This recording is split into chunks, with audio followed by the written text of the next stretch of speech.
大家好，歡迎翻到嚟肥宅嘅頻道。之前同大家講過噴油入門分享，都見大家比較有興趣嘅，所以再分享多少少新手噴油用得着嘅技巧。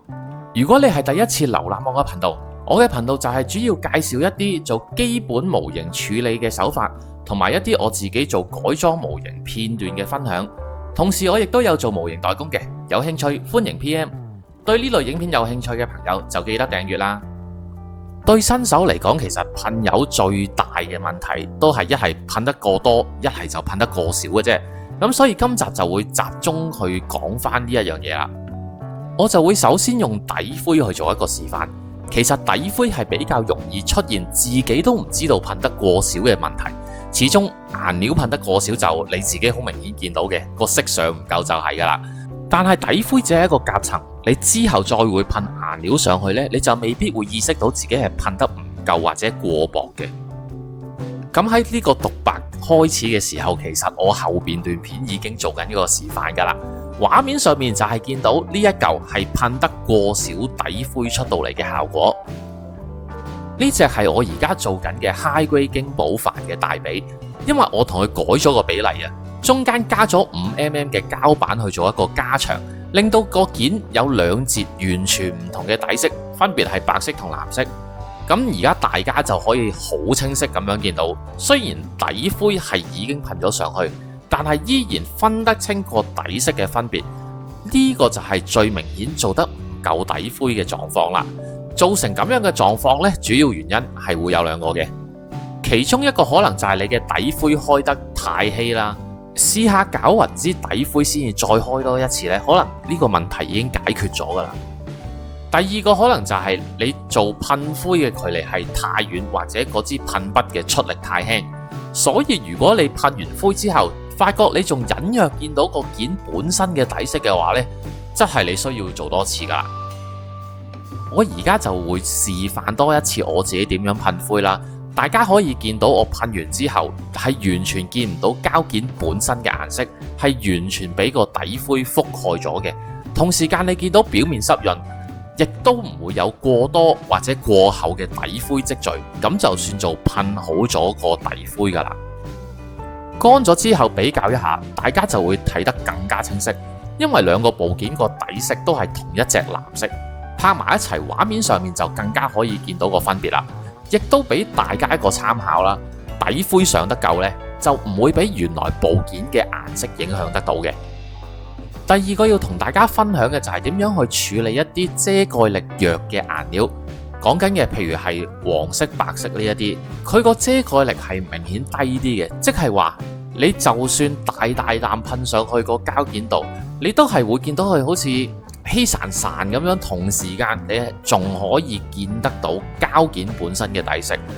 你上咗灰先至再做呢一樣嘢呢，就冇咁明顯嘅。但係如果你本身個底色係深色嘅話，你直接噴白色或者黃色上去，成件事就同其他顏色比較起嚟呢，係難做好多嘅。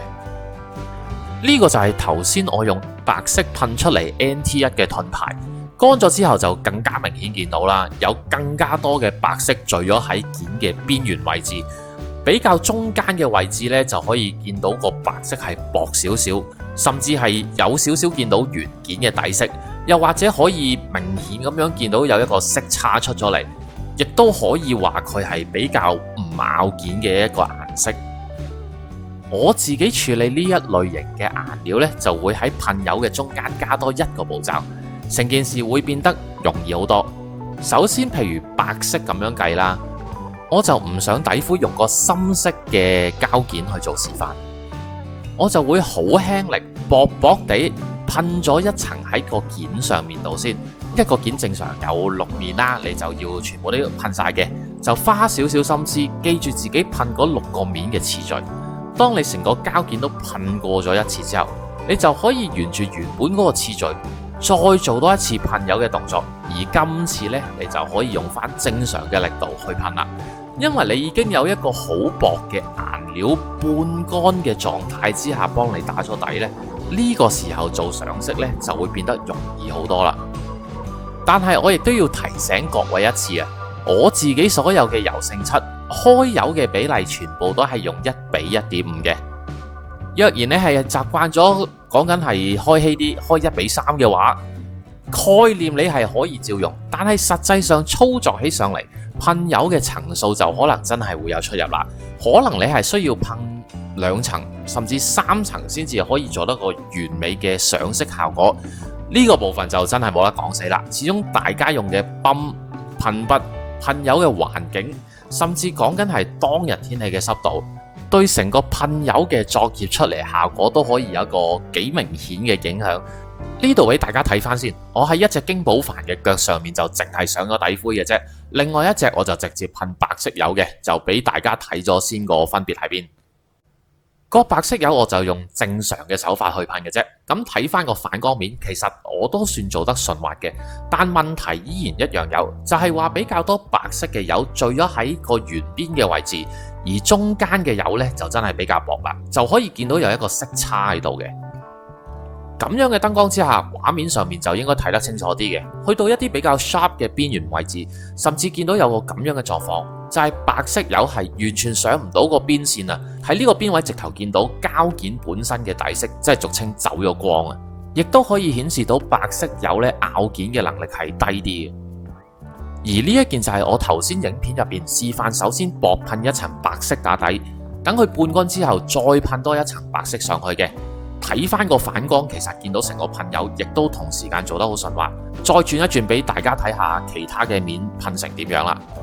就見得到成個件嘅白色係非常之平均，冇因為個油漆分佈嘅問題而導致有色差嘅狀況。同頭先京寶帆隻腳比起上嚟呢，個差異就明顯啦。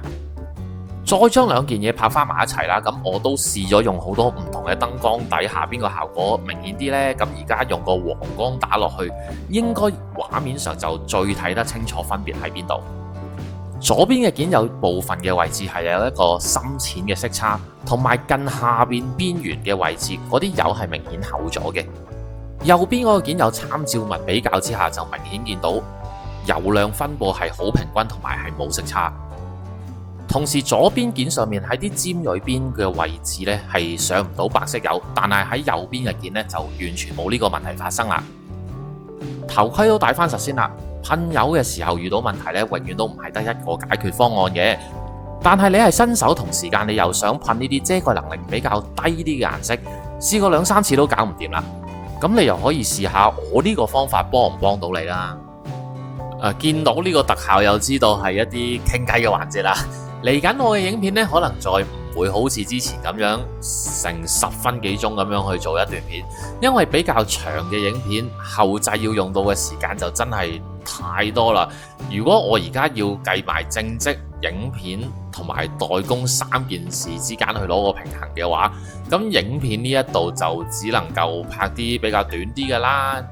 先至可以maintain到大概2個禮拜 up 一條新片嘅呢個速度。咁基於 YouTube 本身佢個 search engine 嘅考慮呢，我都寧願出多幾條短片，好過話等3、4個禮拜先出一條新嘅長片。喺我錄緊音嘅呢一日，就係 ERROR 自肥計劃最後一集播完啦。咁唔知大家有冇睇啦，或者點睇法？其實都有啲位係觸動到自己嘅。當日開呢個頻道嘅時候，最大都係基於自己對模型嘅熱愛啦。做咗1年，成績係有，但係同自己想象嘅亦都有一個幾大嘅出入，係有質疑過係咪香港地夢想都係冇用噶啦，做翻隻社畜罷啦。但係睇到 MIRROR 同埋 ERROR 呢班後生仔認真去做自己中意嘅嘢，認真透過表演去表達自己嘅想法 ，deliver 自己嘅 message。可能有啲人睇你咪覺得，你哋咪又係諧星，搞下笑，做下綜藝，拍下 MV， 你哋同傳統嘅藝人係一樣㗎，只不過 TVB 做衰咗，所以你哋先紅啫嘛。但係有陣時你睇翻佢哋做過嘅嘢，佢哋都彷徨過，都辛苦過㗎。193自己都笑過自己係真係有段時間冇 job 接。原本疫情之前 MIRROR 係有好多計劃，好多 plan 係去唔同嘅地方做演唱會啦，甚至去台灣拍劇啦。咁因為一個疫情，全部停鬼晒，都唔好講話佢哋成軍嘅時候俾好多人睇唔起。但係去到今日，咁多人中意，又真係紅得起，我相信佢哋自己本身都冇預計過係會咁樣發生嘅，就令到我諗起一句說話，唔係明知道會贏先去堅持，而係堅持到底先至會贏。所以呢一刻就算我叫做翻份正職，而且確實真係好忙，咁但係我都希望可以堅持到 YouTube 同埋代工呢兩樣嘢，一面先照顧好自己屋企嘅生活開支啦，可能再等待下一個機會先至全力去投入呢一門事業。其實呢一兩條片真係好多師兄弟係送上對我嘅祝福，亦都好關心我新工嘅狀況，收到晒噶啦，我會加油嘅，香港都加油。最後嘅最後加多個環節啦，咁大家都知道我喺 live 入邊開咗個肥宅贊助基金係 PayMe account 嘅，有陣時我做 live 真係睇唔切咁多嘢，咁就多謝唔切啊，所以我最尾呢就會出翻一個多謝嘅片尾，咁再一次多謝你哋支持我嘅創作，係一個好窩心嘅認可嚟嘅。